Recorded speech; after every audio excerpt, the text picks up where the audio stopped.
Hey guys, good afternoon. This is Thursday. Y'all should get this about Monday, I think.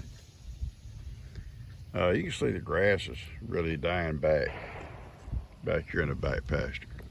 All up on the front pastures too. Now, my yard is turning brown. And we haven't had no rain for a while. Decent rain. And we praying we get some good soaking rains, not flooding, but good soaking rains. You can see how I did it. You can see the green in it, but you can see also the brown. It's just really getting bad. I think it's widespread, not just here. I think a lot of areas are losing their grass because of no rain. Lots of places are getting flooded. You know, it's crazy weather. The last time, well, I'm not gonna say the last time we've had dry summers. Usually July and August. Well, sometimes even September is our worst months, unless we get a tropical depression or something that comes in. And sometimes that's what kind of breaks it for us. Is we'll get something to kind of stir up in the Gulf and come floating in here and give us some decent rains. But then we always worry about the flooding. But anyway, we praying for rain. We're hoping for it. And the places that stay in the shade, because the sun is just, the 100-degree days. And 100-degree days just bake it. They bake it out, plus the wind blows a little bit and it just dries out whatever might be left, what moisture might be left. And the places that are nice and green are always in the shady areas, in the low areas where it's shady. And they're getting smaller and smaller because the cattle are all having to graze right in those little areas. And if it keeps this up very much longer, we'll be feeding hay. We'll be feeding hay during the summertime, and I don't want to have to start doing that. We have done it before. Heidi and I are going to drive up on the field where our cherry is, and I'll tell you about some of our experiences like that. You see, there ain't nothing in the sky. Looks like rain.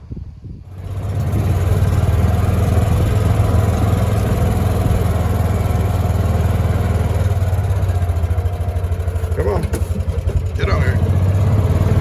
I just been cooped up in the house all day. I went to the doctor today, and she's been cooped up in the house, and she was so excited to get out and ride. And about half the time, she wants to jump off and run, which I go slow in case she wants to get back on. See these shady areas, we have some green grass, still good grazing. But you get out here where the sun is shining, you see it turns brown again. And part of this old property, a lot of this property is old sandy hill, kind of sand, and it dries out quick. It's good for wet weather because it'll run off, it'll soak up quick. But dry weather, it'll also dry up quick. Pond still got plenty of water in it back here. And the pond in the front here still has plenty of water. And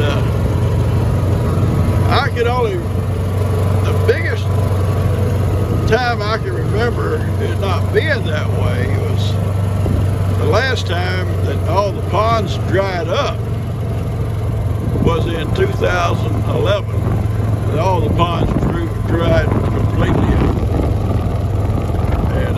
These guys think I got treats, but I don't. They got a rude awakening coming. I ain't got nothing, people. I just come from the house. I'll come back with something. I will come back with stuff.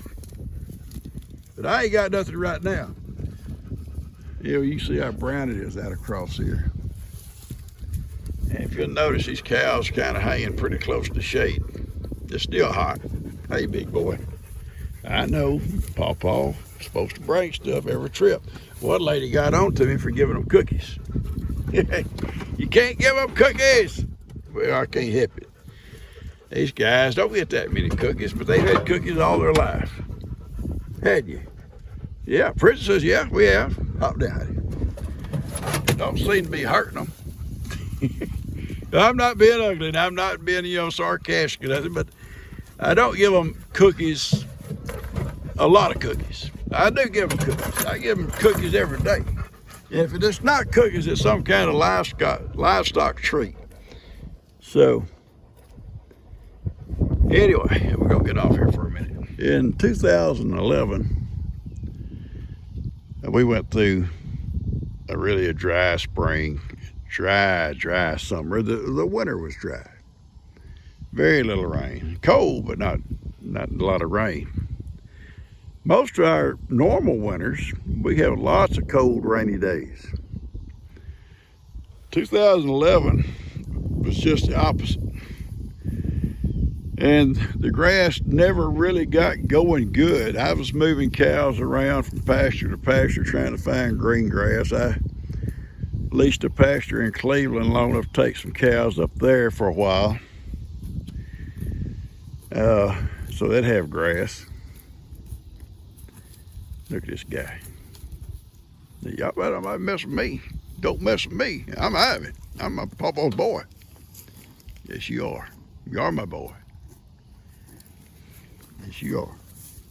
Hey, make her move, because she's getting too close to your pawpaw. Yes, you are. Oh, what do you want to do after your pawpaw? You can't get in my lap. You cannot get in Pawpaw's lap.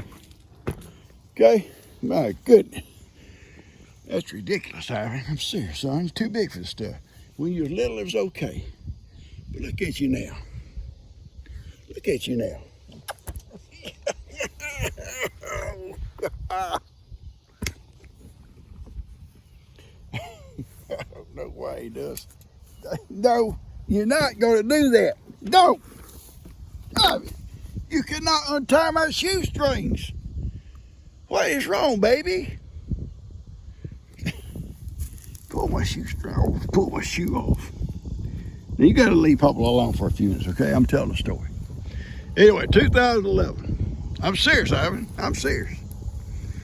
It got so dry, moving cows around, trying to narrow down, getting rid of a bunch of cows from here and trying to move them other places. The ponds dried up, and trying to water this many cows, there's more cows then there is now, out of a water well. When it gets that dry, your water table in your wells get low. And there were people having problems with their wells. My well is 390 feet deep.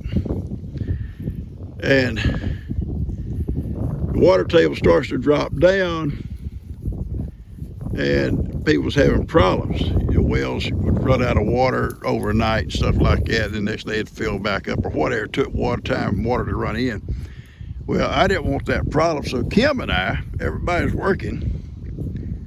Kim and I come back here to the river, and we keep our cows fenced off the river because they will cross the river. And if you fence the river, put fencing down by the river banks, every time the river comes up, you'll lose all your fences. But we was out of options. So Kim and I come down 2 or 3 days in a row. Hey, Sip. Hey, baby. 2 or 3 days in a row. You got a kiss? That's good. That's a good kiss. They enjoyed that kiss. And we worked right on the riverbank itself, fencing places up that they might cross the water, because the water, being that dry, was shallow. And it took us several days to get it all done. And we fenced in several places on the river they could walk out in the water to drink. And immediately they come there right behind us drinking. And that was that way until we started getting rains. And once we started getting rains and the grass started coming back, we were able to go down and close them off the river, keep them. And sure enough, that first year, when the floods started coming, all those fences that we built washed away. Because you get stuff like, trees and limbs, stuff coming down in the currents, hitting those fences and tears them down. So if it come to that, we'd have to be back down there doing it again. But we're praying it don't happen again like that. Anyway, I was just kind of tell you about some of the issues we run into about hot, dry weather. there's still some grazing, and they're not doing without. And I give them cubes every day along with what they graze. But it's just kind of strange. Well, it's not strange. It's funny to watch in a way. They graze where the shades are. And they all day long, they kind of graze from shade to shade to shade because it's so hot. And out in these openings like this, where they normally in the afternoons they graze all around it, and they might before dark when it cools down. They avoid it because it's so hot. Anyway, we're running over 100 degrees some of these days, and then, like I say, it just dries everything out. All right, that's a little story I was going to tell you about what we face sometimes here, and sometimes it's just the opposite. Sometimes we get lots of rain, but not in the last few years. It's been pretty sketchy. And then when you do get some rains, you got to worry about the flooding, because sometimes they come hard and heavy, and the river and stuff can't take all the flow. All right, let me just sit here and watch. See, Amy's come out of the shade down there. She's grazing up on the field, and I see my goats have come up out of the shade down here. So anyway, we're gonna get busy doing something else, guys. You never can tell. Now, we had a fairly dry winter, I think, this year, and we've had a dry spring. In fact, you know, when I planted my garden, I had to water it in. I did last year too, to get the seed to sprout. But then we started getting some pretty good rains, and it did well. The grass come up good, looking like a good year, and then it started drying off again. In June, most springs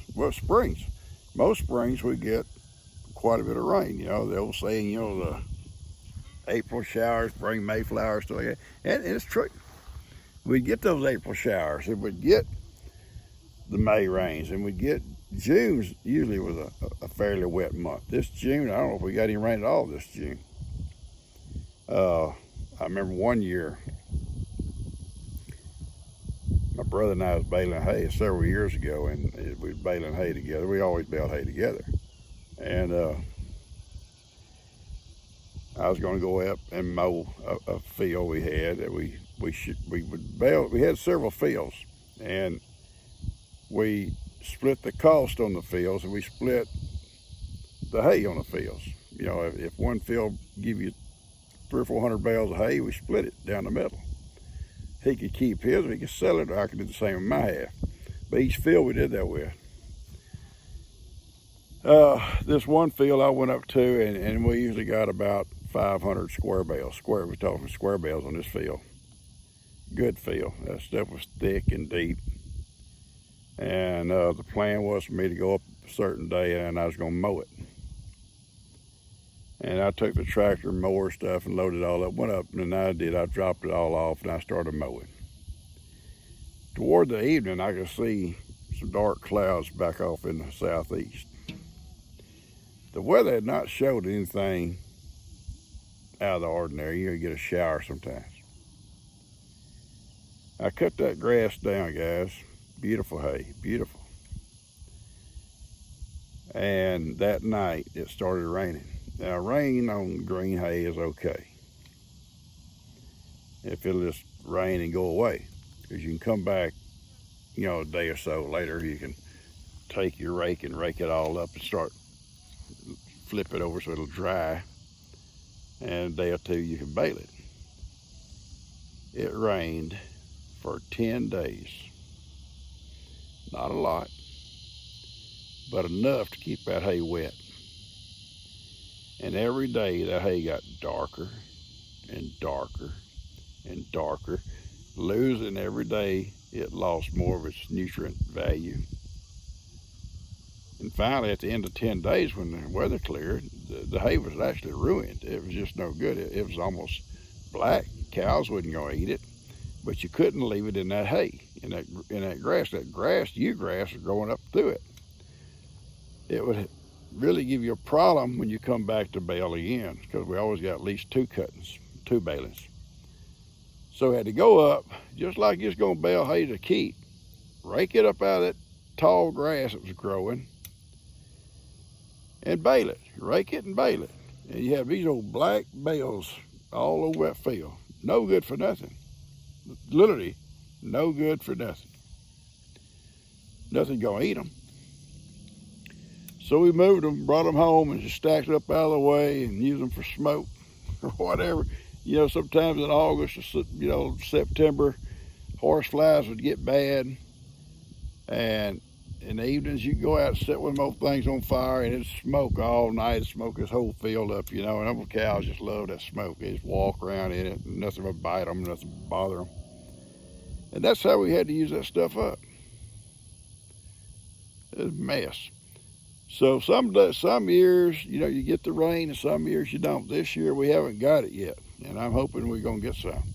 All right, I'm gonna cut this off and get it out to you guys. That's just something we go through here. My my brother and I, that year, there was no hay. You couldn't hardly find no hay. And we was searching all over. And that wind blowing out. Every time I come down here, I think, bring my little microphone, kind of filters out the wind, and I don't do it. And the minute I sit down and start talking, here comes the wind. Anyway, my brother and I were both searching for hay. And he calls me one day. He said, hey, I found some. G and I have been driving all around Dayton, places that raised hay. And what hay they had, they wouldn't sell it because they was afraid what was going to happen. You know, no hay at all. And we'd been to so many places talking to people about hay. And he called one evening and said, hey, I think I found some hay. I said, oh, great, man, where's it at? He told me it was about 20 miles. And our trailers, we could only haul like 3 or 4 rolls per trailer. And the price was right. And I said, well, you know, I can't believe hay is that cheap. He said, well, it's not the best hay. And I kind of remember something an old boy, a friend of mine, told me. He's passed away now. His name was Bobby Porter. I liked old Bobby. And I'd bought hay from Bobby for years. And one time he called me about some hay, or told me he had some hay. And I said, oh, is it pretty good hay? He says, it's better than a snowball. In other words, it would keep them alive, but it wasn't the best hay. But anyway, so we loaded up our trailers. We took off next morning. And what it was, I don't know if you know about sorghum. They come through, sorghum has like a seed head on top. And they combine that off the top. And it goes into grain. It's grain for chicken feed or whatever. And I don't know what all they use it for. Anyway, it's big old seed head on top. And they just chop right off top. Then they come back later. A lot of times they just mow this stuff down at the ground and let it, and till it back into the soil for fertilizer, more or less make more fertilized, you know. But this guy knew how everybody was begging for hay. He comes back and bales it. And sorghum has stalks on it this big around, like something like sugar cane, not near as sweet, but big old leaves like corn would have, big old long leaves. And he baled this stuff up. These old bales were heavy, but they were more stalk than anything else. But it was better than nothing.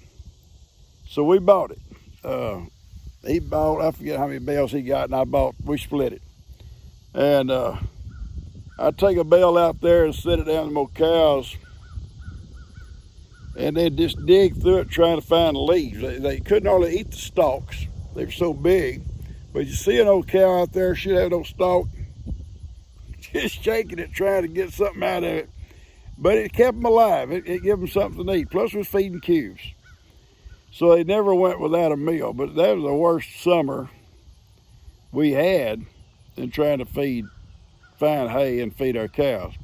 But it got us through the summer, and we was able to get some more hay for winter, better hay, and that saved us. But thank God for it. I'm very thankful. I was thankful he found it. And I'd been all over in that area, driving, asking people, if they knew anybody had hay. No, all the hay's been sold over here. Nobody's selling hay. I'd go to feed stores everywhere. Nobody's selling hay. And there was even being hay shipped down. These big operators were buying hay from up north and having it shipped down. And we wasn't that big to be able to afford them kind of prices. Like $100 a roll or more, I couldn't afford it. But we found this hay, got a good price on it, and it got us through, and I'm thankful for it. But anyway, that's stuff you get into on these old dry summers. Now, I've called my hay man, and I said, hey, I know it's going to be tough. He said, yes, sir, it's going to be tough. He said, there's just the hay crops are not out there that we normally bale. He bales thousands of big rolls every year, but he has a couple hundred head of cows, but he sells hay. But he says, I'll save you back, Mr. Morrow, I'll save you back, what you need. And I told him about what I need, but I may need more than that if we don't start getting some rain. But anyway, it's tough when you get dry weather like this. The crops don't grow, and you see last year, my garden died out real quick. This year I've been able to keep it going, or the okra stuff going, because of the little water system. But it's tough.